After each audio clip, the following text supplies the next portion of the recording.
السلام علیکم ناظرین، آپ دیکھ رہے ہیں وائس آف علاقب۔ میں ہوں آپ کا ہوسٹ محمد نعیم رضوی۔ ہمارے ساتھ موجود ہیں جو شخصیت وہ کسی تعارف کی محتاج نہیں ہے۔ آپ سوشل میڈیا کے اوپر خصوصاً ٹک ٹاک کے اوپر دیکھتے رہتے ہیں ہمارے جنید بھائی کو۔ ہم ان سے جانیں گے کہ بابا جان رحمۃ اللہ علیہ سے جہاں پر اس وقت کا جتنا نیگیٹو استعمال ہو رہا ہے، وہاں پر اس شعبے سے آپ تعلق رکھنے کے باوجود قبلہ امیر المجاہدین نور اللہ مرکزہ کے ساتھ محبت رکھنے والے، عقیدت رکھنے والے ہیں، کیا وجہ بنی بابا جان رحمۃ اللہ علیہ تعالیٰ کے عقیدت مندوں میں اپنا آپ کو شمار کیا آپ نے؟ وعلیکم السلام ورحمۃ اللہ۔ بیسیکلی یہ میری آپ کی محبت کرنے والوں کی سب کی خوش قسمتی ہے اور خوش بختی ہے، اور اللہ پاک کا سب سے بڑا فضل و کرم ہے کہ اس نے اس پرفتن دور میں ہمارے دل میں بابا جی کی محبت پیدا کی، اور بابا جی کے صدقے نبی کریم صلی اللہ علیہ وسلم کے۔ دیکھیں ہم ڈائریکٹ والے تو ہیں نہیں نا، ڈائریکٹ والا گر جاتا ہے، ہم سیڑھیوں والے ہیں۔ تو الحمدللہ بابا جی ایک بہت بڑی سیڑھی ہے آج کے دور میں، جو نیو جنریشن کو محبت رسول کی طرف لے کے جاتی ہے۔ آپ ہمیں بتائیے گا کہ بابا جان کی وہ کون سی بات، وہ کون سا انداز تھا جس سے آپ متاثر ہوئے؟ اگر مگر نہیں تھا ان میں۔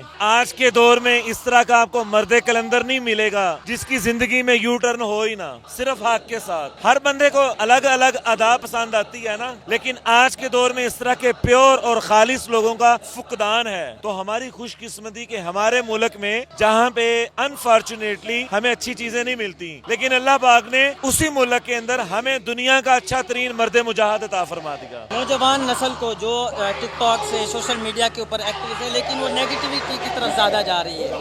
آپ بابا جان رحمۃ اللہ علیہ کا آپ نے فرمایا کہ انہوں نے ہمیں حق کے ساتھ جوڑا، اور خاص طور پہ حضور صلی اللہ تعالیٰ علیہ وسلم کے عشق کے اندر ہمیں مگن کر دیا، اور عشق کے جام ہمیں پلائے۔ تو اس نسل کو آپ کیا پیغام دینا چاہیں گے؟ اللہ پاک مجھے اولاد دے جو بانجے بتیجے دیے ہوئے ہیں، جو میں ان کے لیے دعا گو ہوں کہ اللہ پاک بابا جی کی محبت، ان کا درد، ان کا عشق ان کے اندر پیدا کرے، وہی تمام نوجوان نسل کے لیے بھی ہے۔ یہ تو خوش قسمتی کی بات ہے نا، کوئی آیا پا کے چلا گیا، کوئی عمر بھر بھی نہ پا سکا۔ یہ ہم لکی ہیں، اور باقی سب کو ہم سجیسٹ بھی کرتے ہیں اور ان کے لیے دعا گو بھی ہیں۔ بہت بہت شکر گزار ہیں آپ نے وقت دیا۔ ناظرین، آپ دیکھ رہے تھے وائس آف علاقب، دیکھتے رہیے ہمارا چینل۔ اللہ حافظ۔